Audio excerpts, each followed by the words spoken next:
So what we do with a hernia is we introduce a telescope with a camera on it and take a look at the hernia from the inside on the monitor. Are there any possible complications? Absolutely. If the hernia becomes strangulated, then the bowel can become infected and left untreated. There is a significant risk of multiple organ failure. That's a concern in your case. So if we can... Excuse me for a second. So he comes in here with a stake through his chest, and it turns out he's allergic to light. You thinking what I'm thinking? All right, listen, Rick, my hernia patient isn't exactly showing off what Holby has to offer, so why don't you swap me peeping vampire boy, and I will make the rest of your day a hell of a lot easier. Because I owe you one. Oh, come on, wait, before you say anything Now, you know about... perfectly well what I think of Thandie's skills as a practitioner. Rick, before you say anything... As director of surgery, you should think about the damage that she might cause. Now, if you want to further her career, that's fine. Just don't attach it to any of my patients. Okay, now before you say anything, you should know that Elliot put Thandie on your case. You're the only one who has a problem with it. So, you're going to be supporting her application? Right now, yes, I am. And if I'm supporting her and Vanessa's supporting her, there's nothing you can do about it. So, why don't you just give me your case, and that way you don't have to deal with her. Don't make me pull rank. Ah, Mr. Cunningham, we were just talking about you. Really? Yes, I was just suggesting to Michael that you might prefer to follow one of my cases today instead. You know, you might like to see a case which shows off a little more of what Holby has to offer. And you wouldn't mind us peering over your shoulder, Mr. Griffin? Oh, no, not at all, not at all. Actually, I would relish the opportunity to spend a little time together. I feel that we haven't really had the chance to get to know one another. And you don't mind, Michael? How could I say no? Great. Chloe's husband is on his way up as we speak. As you know, he is unaware of the finer details surrounding the accident, so can I reiterate to you all, we do not get involved in personal matters. Is that clear? Good. Mr. Campbell and Dr. Green, this is Dr. Valentine. Oh, is she? Well, as you know, the outlook is poor. So, what's next? Well, I'm going to run a second set of brain stem tests, just to confirm brain stem death. But obviously I'll give you plenty of time to... No, you can do the test now. It's all right. Mr. Campbell, the tests are very intrusive. It can be quite upsetting. I strongly suggest that... I want to be here. OK, well, I'll go through the tests in a bit more detail with you, and then we'll begin. Could you excuse me?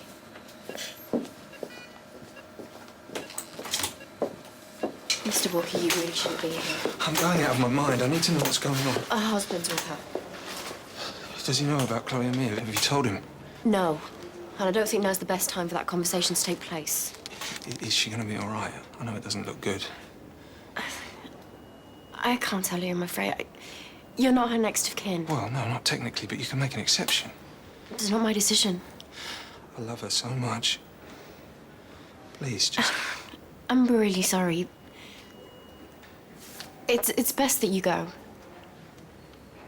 Well, can you, just give her these? They're her favourites. Oh, we're not allowed flowers on ITU. It's a health and safety issue. It's...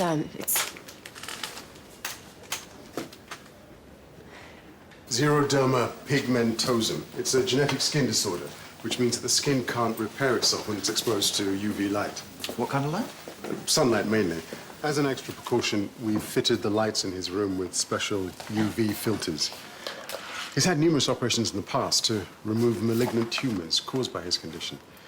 We suspect he wasn't exposed long enough today, but there is still a risk of skin cancer. So his dermatologist at St. James's will be monitoring him in the coming months. What happened? They found you in a tree. Do you remember how your injuries occurred, Lee? Well, the doctors have been trying to guess. What did you go with? I thought you might have been trying to save a cat. You promise you won't laugh? I promise. I can't go out during the day, really, so I just sit and watch people come and go while I do a bit of work. And there's these two students that live across the way, and one of them, she's got red hair and well, she's pretty, you know? Anyways, I wanted to write her a note. What, just to say hello? Yeah, but you never know, do you? True. So I sometimes see her wearing a hockey kit, and I figured she must play for the university team. So I bought her some hockey balls off the internet, and they wouldn't fit through the letterbox, so I thought I'd put them on her windowsill. And then you fell. If I was going to make something up, I'd try and sound like less of a freak. You know, I think it's rather romantic. Do you think she'll come and visit if she finds out what happened? Thandie? I need a bit more light to look at this properly. Look, I'll be back in a second, okay? Do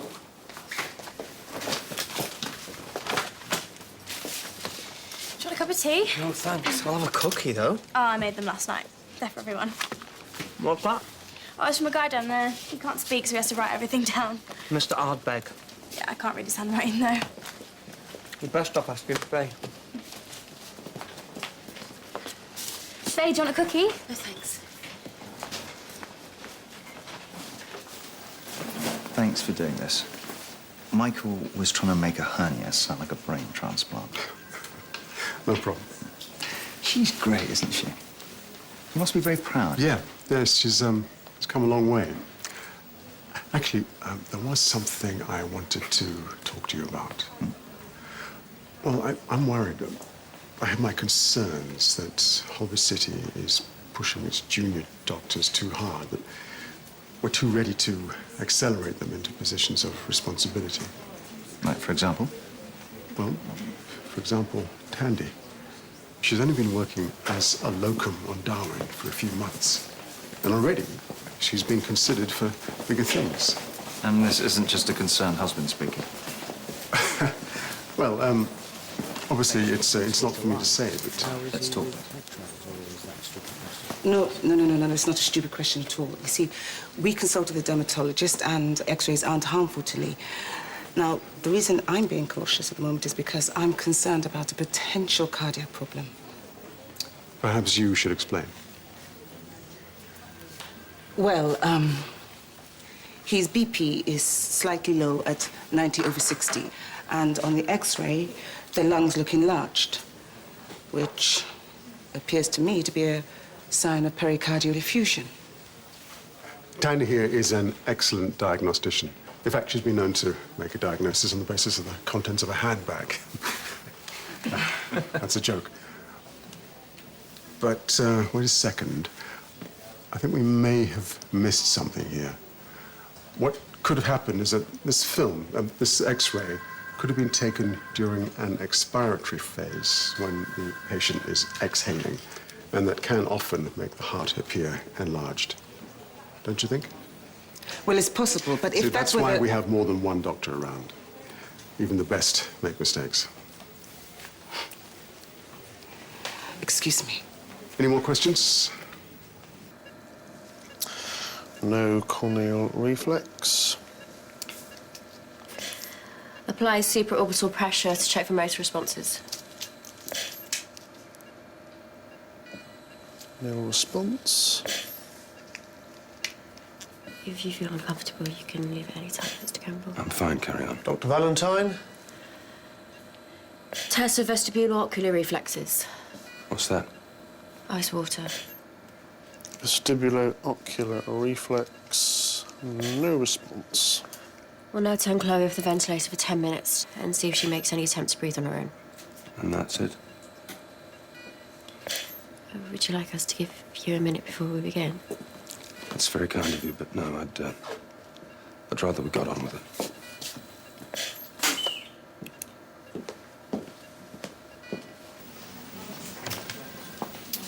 Oh, Rick, I got this pain in my back. Is there a knife sticking out of it? It's cute to see you and Cunningham getting on so well. He's a nice guy. How about you and Thandie?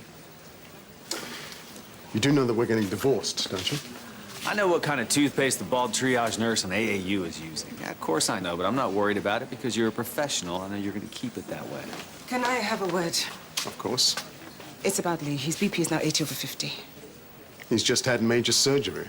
What are his SATs? Well, they seem fine, but he could be tamponading. There's no evidence of that. Look, with my suspicions about the X-ray and now this, I think it would be in our No. best interest to... I don't think so. But what if we don't do... Can I just make a suggestion here? Let's do an echo, and if it is a tamponade, we'll take it from there. Thank you, Mr. Spence. You could at least try.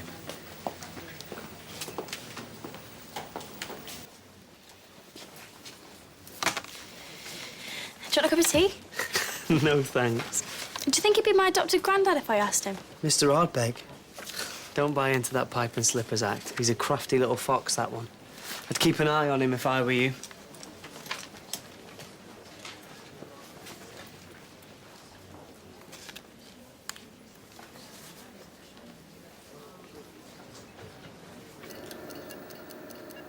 How long left? About a minute. The police said a colleague of ours was involved in the accident, Dan Walker. Yeah, Is he okay? he broke his leg. Is he still in the hospital? I'd like to talk to him, ask him what happened. Well, he's been discharged.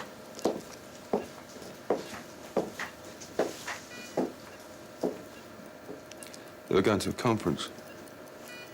I'm the boss who sent them. What is it you do? Solar panels. We do the software.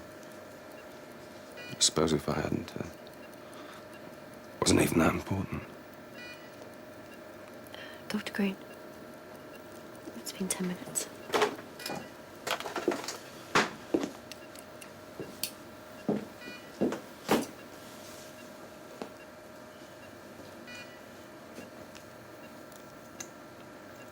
I'm very sorry, Mr. Campbell.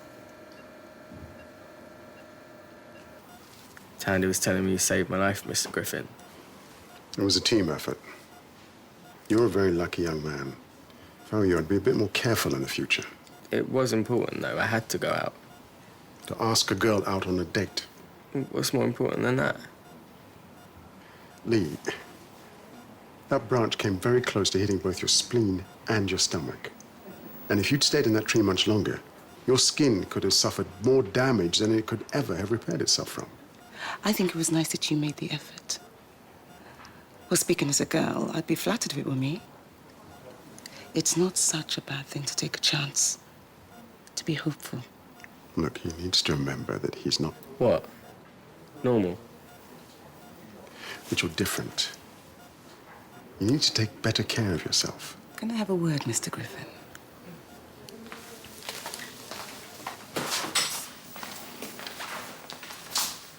Look, the image was not The conclusive. echo confirms a tamponade. There may be a tear in the pericardium. I think we should do a stenotomy to locate the source of the I'm bleed. not subjecting that young man to major surgery twice in the But same his day. BP is 70/50. His CPV is rocketing. All right, well, we'll give him fluids and see if his pressure comes up. No, but what if that... No. Remember whose patient he is. Oh, Rick, do you want to have a chat? Yes, yes, absolutely.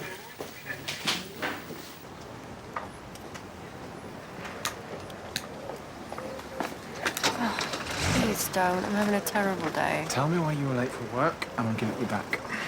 My alarm clock didn't go off. Tell me the real reason you were late for work, and I'll give it you back. You won't be smiling when you got emphysema. I'll see you for a drink after work.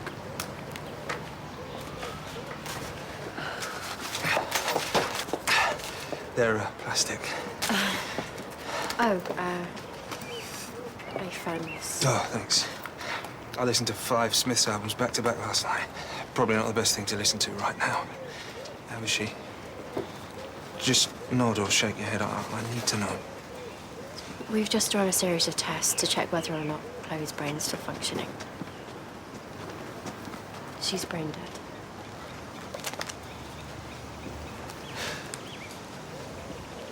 I can't believe it. I'm sorry. Good. Mr. Ardbeg. Mr. Ardbeg. Sorry. Elliot, Hope. Hi. Sorry. Dr. Green, how's Dr. Valentine doing on ITU?